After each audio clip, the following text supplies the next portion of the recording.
My family skipped my biggest moment. The day I pitched my company to investors, the day 5 years of work could finally pay off, they didn't show up. Not my parents. Not my brother. Not my sister, who'd promised she'd be there. I stood in that conference room presenting to venture capitalists with an empty seat reserved for my family. They chose my brother's amateur basketball game instead. A recreational league game that happened every week, over the most important presentation of my life. So I stopped telling them anything about my business. For 8 months, I went completely silent about my company. Then one Tuesday morning, my phone wouldn't stop ringing. 15 missed calls from my dad. 10 from my mom. My brother texting, "Call me now." My sister leaving voicemails that started with, "Oh my God." I finally answered my dad's call. His voice was shaking with excitement. "Sweetheart, we just saw the article. Forbes. $88 million. Why didn't you tell us?" I could hear my mom in the background squealing. My siblings talking loudly. Everyone's suddenly so interested in my success. I let him talk for 30 seconds about how proud he was, how amazing this was, how the whole family was celebrating. Then I said 7 words that made the line go completely silent. "You weren't interested when it was hard." Click. What my family didn't know as they stood there reading that Forbes article was what I'd been building while they ignored me. They didn't know about the investor meetings they'd missed, the late nights I'd worked alone, the milestones I'd hit without telling them. And they definitely didn't know that when they finally tried to be part of my success, I'd already decided they didn't deserve to celebrate what they'd never supported. If you're watching this right now, drop a comment and let me know where you're viewing from. I want to know I'm not the only one whose family only showed up after the success, not during the struggle. My name is Kira Bennett, and I'm 32 years old. I live in San Francisco, where I'm the founder and CEO of a healthcare tech company called Mediflow. I grew up in Sacramento with my parents Dennis and Carol, my older brother Shane, who's 35, and my younger sister Paige, who's 28. We look like a typical middle-class California family. My dad worked in insurance sales. My mom was a school administrator. We were comfortable, close, normal. What wasn't normal was how my family never took my ambitions seriously. Shane was the athlete, the star of every team he joined. Paige was the social one, popular and charming. I was the nerdy one, the one who spent weekends coding instead of at parties. My family loved me, but they never really understood me or what I was trying to build. Before I tell you about the pitch they skipped and the Forbes article that changed everything, hit the like button and subscribe to hear more real stories about people whose families only celebrated them after they didn't need celebration anymore. These stories might help you see who's really in your corner. I started my company when I was 27. I'd been working as a software engineer at a big tech company, making good money, stable career. But I kept seeing problems in how healthcare providers managed patient data. Systems that didn't talk to each other.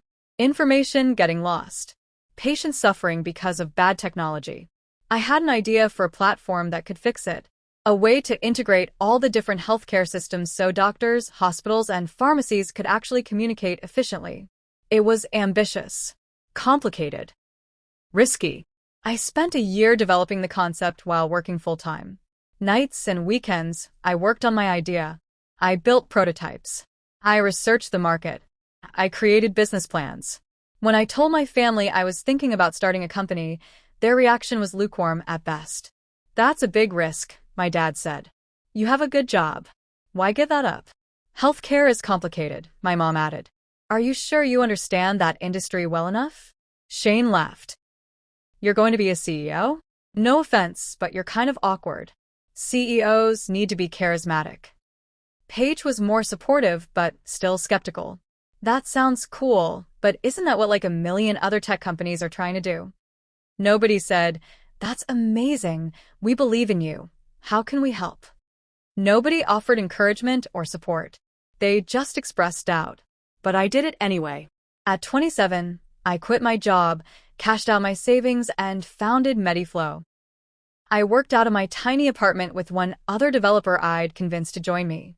We had no funding, no office, barely any resources. Just an idea and determination. The first 2 years were brutal. We worked 18-hour days building the product. I lived on ramen and coffee. I maxed out 3 credit cards, keeping the company alive. I didn't take a salary. Every penny went back into development. My family asked occasionally how it was going. I'd tell them about small wins, like signing our first hospital client or hitting a development milestone. They'd say that's nice and change the subject to Shane's basketball league or Paige's new job. They didn't ask follow-up questions. Didn't show interest in what I was actually building. They treated my company like it was a hobby, not a real business. Year 3, things started changing. We landed a few significant clients. Healthcare systems that were willing to try our platform. Our user base grew. We started generating actual revenue. Not huge amounts, but enough to pay ourselves small salaries and prove the concept worked. I was excited. This thing I'd been building was actually working. I told my family we were growing, that we might be ready to raise venture capital soon. My dad said, "That's great, honey. Hey, did we tell you Shane made the all-star team?" They weren't being malicious. They just didn't understand what I was doing or why it mattered. To them, my tech startup was abstract and confusing. Shane's basketball was something they could watch and understand. Year 4, we were ready for the big leagues. We'd proven our model worked. We had real revenue, real clients, real growth metrics. It was time to raise serious funding from venture capitalists. I spent months preparing. I refined our pitch deck. I practiced my presentation hundreds of times. I reached out to investors. I networked constantly. I got meetings with some of the biggest VC firms in Silicon Valley. The biggest meeting was scheduled for March 15th, Sequoia Capital, one of the most prestigious venture capital firms in the world. They'd agreed to hear our pitch. This was massive. This was the meeting that could change everything. I was terrified and excited. This was 5 years of work coming down to one 45-minute presentation. I told my family about it weeks in advance. I have my big investor pitch on March 15th. It's with Sequoia Capital. They're huge. This could be the moment everything changes for my company. My mom said, "That's wonderful, sweetie. What time?" 2 p.m. It's in Menlo Park. I'd love it if you guys could be there. They allow founders to bring family to watch the pitch. "We'll try to make it," my dad said. "It would mean a lot to me," I said. "This is really important." "We understand," my mom said. "We'll do our best." 2 weeks before the pitch, I reminded them. "Don't forget, March 15th at 2 p.m. I really want you there." "We have it on the calendar," my dad assured me. 1 week before, I confirmed again. "Next Tuesday." My pitch. "You're still planning to come, right?" "Yes, honey," my mom said. "We'll be there." The day before, March 14th, I called to give them the exact address and parking information. My mom answered. "Hey, Mom. Tomorrow's the big day. I'm texting you the address right now.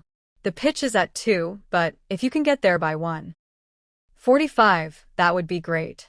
"About that, honey? We might have a conflict." My stomach dropped. "What conflict?" "Shane has a basketball game tomorrow afternoon. It's a playoff game. We've been planning to go." "Mom, I told you about my pitch weeks ago. You said you'd be there." "I know, but Shane's game is really important to him. It's the playoffs." "It's a recreational league, Mom. He plays every week. My pitch is once. This is 5 years of work coming down to one presentation." "I understand it's important to you, but Shane's worked hard for this playoff game too. He plays basketball for fun, Mom. I'm trying to build a company that could help millions of patients. These aren't the same thing."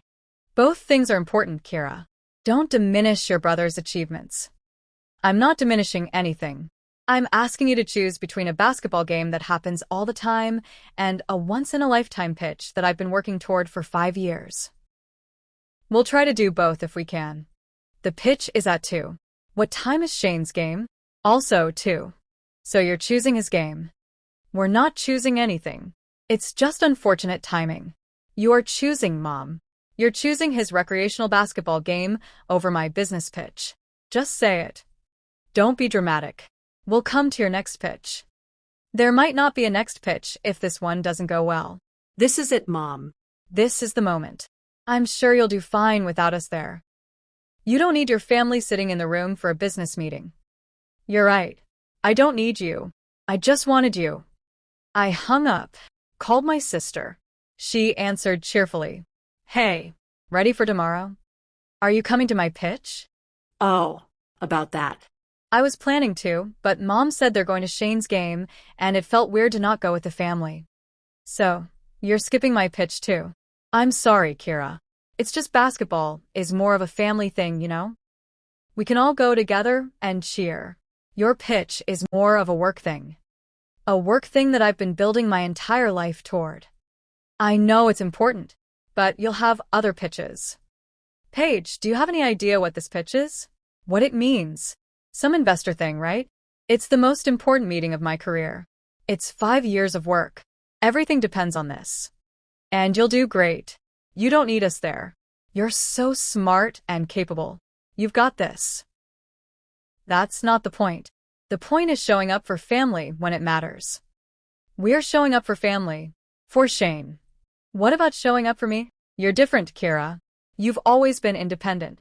Shane needs the support more. Because his basketball game is more fragile than my entire career? You're twisting my words.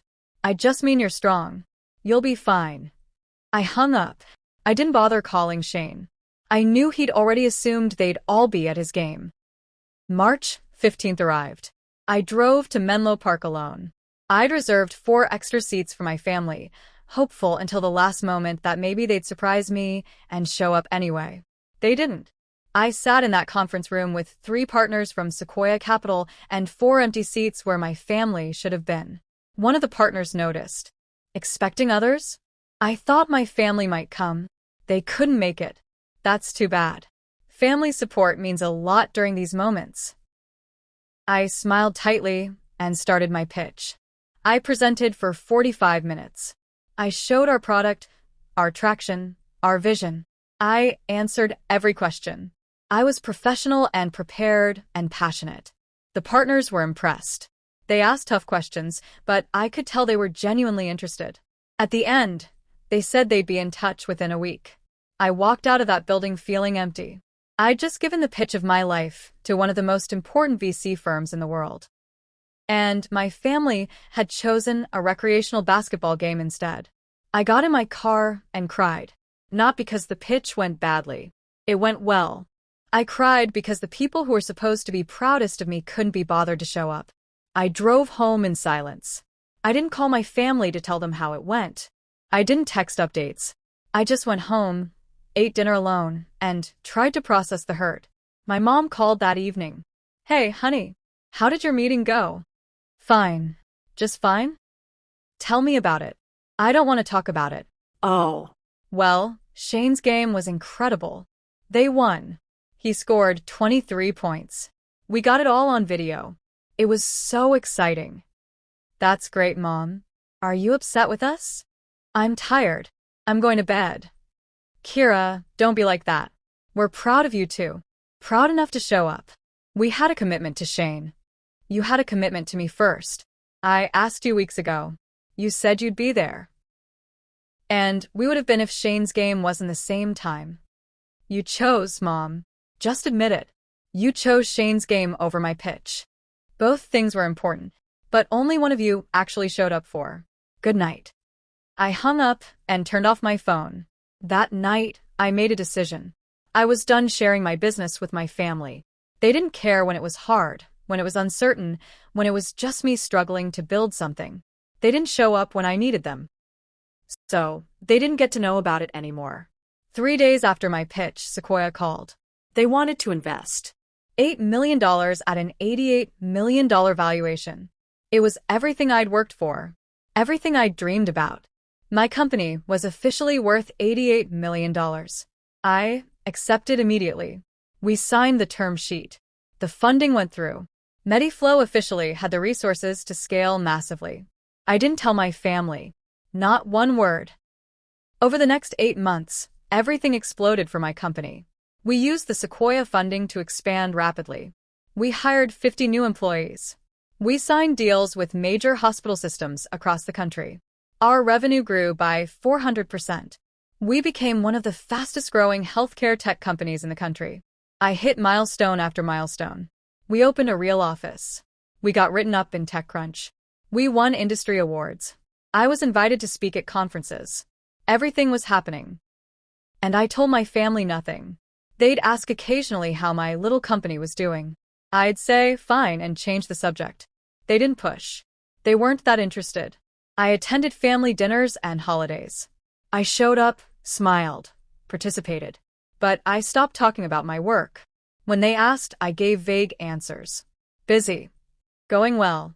Same old stuff. They didn't notice I'd stopped sharing. They were too focused on Shane's basketball tournaments and Paige's new boyfriend to notice I'd gone silent about the thing that consumed my entire life. 8 months after they'd skipped my pitch, Forbes published their 30 under 30 list. I was on it.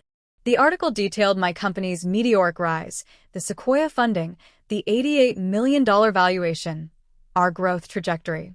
It was a major feature with photos, quotes, everything. The article went live on a Tuesday morning at 6 a.m. By 7 a.m., my phone started ringing. My dad called 15 times in 1 hour. My mom called 10 times. Shane texted, "Call me now," 6 times. Paige left voicemails that got progressively more frantic. I ignored all of it until noon. Then I answer my dad's call. "Kira. Oh my God, sweetheart. We just saw it. Forbes. The article. $88 million. Why didn't you tell us?" I could hear my mom in the background. "Is that her? Let me talk to her. Put it on speaker." My dad put me on speaker. I could hear my whole family gathered around the phone. "Honey, this is incredible." My mom's voice was shaking with excitement. "We're so proud of you. We had no idea your company was doing this well." Shane chimed in. "Kira, this is insane. You're famous. My sister's in Forbes." Paige was squealing. "I already shared the article on all my social media. Everyone's asking me about you." My dad continued. $88 million. How long have you known about this valuation? When did Sequoia invest? 8 months ago, I said calmly. Silence. 8 months. My mom's voice was confused. You've known about this for 8 months and didn't tell us? Yes. Why not? This is huge news. This is celebrating-worthy news. You weren't interested when it was hard. More silence. What does that mean? My dad asked. It means you skipped the pitch where I got that funding. You chose Shane's basketball game over the most important presentation of my life. So, I decided you didn't get to know about what happened after. Kira, that's not fair, Shane said. We've always supported you. You've never supported me, Shane. Not once in 5 years did you ask meaningful questions about my company or offer to help or show up when I needed you. You've all treated my business like it was a hobby, while treating your recreational activities like they were life or death important. We're your family, my mom said. We love you. We want to celebrate this with you. You want to celebrate now that Forbes is celebrating. Where were you when I was struggling? When I was maxed out on credit cards? When I was working 18-hour days? When I needed you to show up to one meeting that could change my life? We made a mistake, my dad said. We should have been at that pitch. We're sorry, but you should have told us about this. We're your family. Family shows up when things are hard, not just when they're successful. You showed up for Shane's basketball games every single week, but you couldn't show up for my one pitch. Because we didn't understand how important it was, my mom said. I told you it was important. I told you it was everything. You just didn't believe me because you've never taken what I do seriously. That's not true, Paige said. We've always been proud of you. You've been confused by me. There's a difference. You're proud of Shane's basketball because you understand basketball. You're proud of Paige's social life because you understand being popular. But you never understood what I was building, so you never cared enough to try. We want to understand now, my dad said. Tell us about the company. Tell us everything. Why? So you can tell your friends your daughter's in Forbes? So you can brag about my valuation at dinner parties? You don't actually care about what I built. You care about what it looks like to other people. That's cruel, my mom said. You know what's cruel? Telling your daughter you'll be at the most important meeting of her life and then choosing a recreational basketball game instead. That's cruel. We said we're sorry, Shane said. What more do you want? I don't want anything. I just want you to know that you don't get to celebrate what you never supported. You don't get to be proud now that it's easy. You had your chance to be part of this journey, and you chose basketball instead. I hung up. My phone immediately started ringing again. I turned it off. Over the next few days, my family tried everything. Emails, texts from different numbers, showing up at my office. My mom left a card in my apartment. My dad sent flowers to my office with a note saying, "So proud of you." I ignored all of it. 2 weeks after the Forbes article, my mom somehow got through to my assistant and convinced her it was an emergency. My assistant put the call through. "Kira, please. Let's talk about this." "There's nothing to talk about, Mom. You're punishing us for one mistake." "I'm not punishing you. I'm just not sharing my life with people who couldn't be bothered to show up for it. We want to be part of your success. You want to be seen with my success. That's different. Can we at least have dinner? See your Fice? Meet your team?" "Why?" "Because we're your family.